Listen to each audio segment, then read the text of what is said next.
India achieved in 7 years, what it would have taken India 50 years to achieve normally. 50 years to achieve, it was able to do this in 7 years because it said the leakages in the Indian economy came to an end. You could put money straight into the bank account of the beneficiary without any leakage.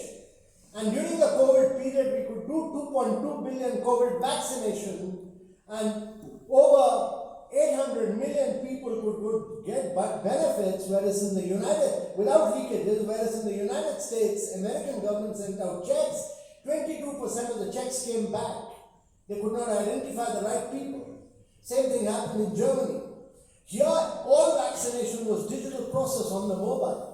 In America, everything was paperwork. So India technologically leapfrogged, and it built up an alternative model which is today known as the digital public infrastructure.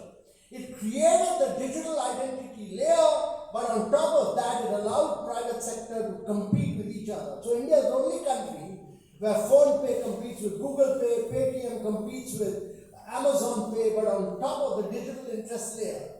And this is open source, open API, globally interoperable. Open source, open API, globally interoperable. And this model is very different from what the Western world has seen.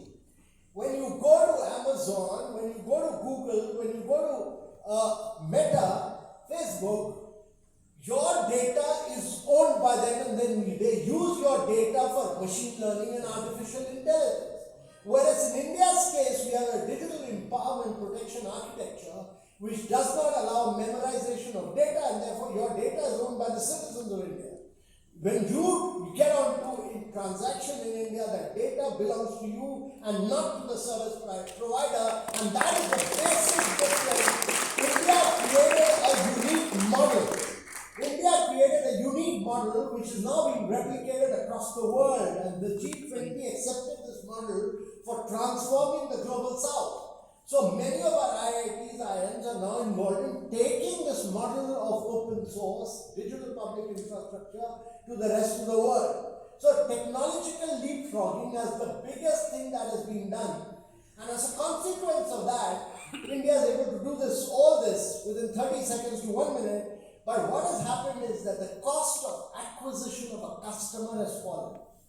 It fell from $30 to less than 15 cents in India, and that is why a company like Reliance Jio could acquire 510 million customers in a period of 9 months.